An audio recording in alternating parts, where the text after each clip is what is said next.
बेटा, तो आप भी उन बच्चों में से हैं जिन्होंने 15 जुलाई को कंपार्टमेंट एग्जाम देना है? अगर यस तो घबराना बिल्कुल नहीं है। टॉपिक्स हम कवर कर रहे हैं कंपार्टमेंट एग्जाम के यहाँ पर अपनी वीडियोस में। इससे पहले मैंने कवर किया है expressing concentration of the solution. आज मैं कवर करने वाली हूँ हेनरीज लॉ। हेनरी लॉ एक वो टॉपिक है जिससे बार बार बोर्ड एग्जाम में 2 मार्क का क्वेश्चन तो आ ही जाता है, चाहे इसके न्यूमेरिकल के फॉर्म में आ जाए, एप्लीकेशन के फॉर्म में आ जाए, बट आ जाता है। So it is one of the very important topic of physical chemistry. तो ऐसी और बहुत सारी वीडियोस के लिए आदि साइंस सर्फेस पर बने। पहले जो आज हम टॉपिक कवर करने वाले हैं वो टॉपिक है हेनरीज लॉ। तो Henry law basically it deals with the solubility of gas in liquid. Gas की सॉल्युबिलिटी लिक्विड में जो होती है उससे कौन डील करता है? कौन सा law? Henry's law. Solubility of gas in liquid, solid in liquid नहीं।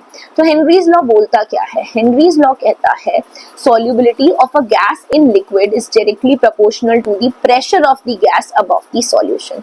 यहाँ पर हम सॉल्युबिलिटी को ले लेते हैं, मोल फ्रैक्शन से डिफाइन कर लेते हैं। जैसे कि मोल फ्रैक्शन होता है number of moles of gas in total amount of the solution which we have. तो यानी कि हमने गैस के मोल्स ले लिए Na divided by Na plus Nb, ये हो गया हमारा, क्या हो गया? Mole fraction. तो सॉल्युबिलिटी भी यही है कि कितनी गैस है टोटल सॉल्यूशन में, this is what is called as solubility. तो यहाँ पर mole fraction which is x, और आप इसे काई भी बोल सकते हो, is directly proportional to the partial pressure of the gas above the solution. सो काई is directly proportional to p। तो अगर मैं यहाँ प्रोपोर्शनैलिटी साइन हटाती हूँ तो P is equal to KHX। तो मैं यहाँ पर काई को x से बोल रही हूँ, P is equal to KHX। अगर मैं यहाँ पर KH को दूसरी साइड ले जाऊं तो क्या बनेगा हमारे पास? P is equal to KHX। तो मैंने यहाँ पर x को एक साइड रख लिया और KH को दूसरी साइड लिख लिया। x is equal to P divided by KH। ठीक है, तो जितनी ज्यादा KH की वैल्यू उतनी कम सॉल्युबिलिटी होगी गैस की।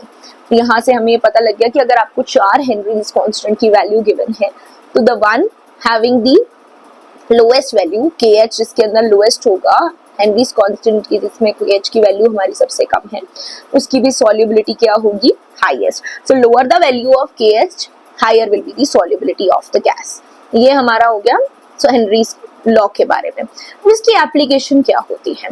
सबसे पहली एप्लीकेशन है solubility of carbon dioxide in carbonated drinks. जो हमारी कोल्ड ड्रिंक्स होती हैं उनके अंदर हम कार्बन डाइऑक्साइड को सॉल्युबल कराते हैं, तभी तो टेस्ट अच्छा आता है।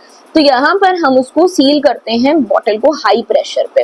हाई प्रेशर पे हम सील करते हैं तो क्या होता है? ज्यादा से ज्यादा कार्बन डाइऑक्साइड हमारी कोल्ड ड्रिंक्स के अंदर डिसॉल्व होती है। Second application, people living at high altitudes generally suffer from a problem called as anoxia, जिससे उनकी थिंकिंग एबिलिटी कम हो जाती है।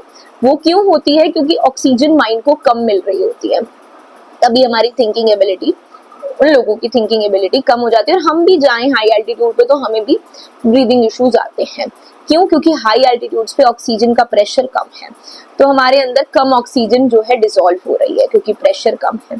तो इस वजह से क्या होता है? ज्यादा टाइम जब लोग वहां रहते हैं तो एनॉक्सिया जैसी प्रॉब्लम हो जाती है। थर्ड, जो कि बहुत इंपॉर्टेंट एप्लीकेशन है, डायरेक्ट पूछी भी जाती है, एक्वेटिक एनिमल्स जो होते हैं वो ज्यादा कंफर्टेबल होते हैं कोल्ड वाटर में as compared to hot water. ऐसा क्यों? क्योंकि जो कोल्ड वाटर होता है ना उसमें ऑक्सीजन ज्यादा अच्छे से डिसॉल्व हो जाती है। तो यहाँ पर हम कहेंगे कि ये भी हेनरीज लॉ की एप्लीकेशन है, क्योंकि जितना ज्यादा टेम्परेचर, कोल्ड वाटर में ऑक्सीजन ज्यादा अच्छे से डिसॉल्व हो जाती है, क्योंकि यहाँ पर टेम्परेचर और सॉल्युबिलिटी की बात हो रही है। ज्यादा टेम्परेचर होगा तो गैस की सॉल्युबिलिटी कम हो जाती है।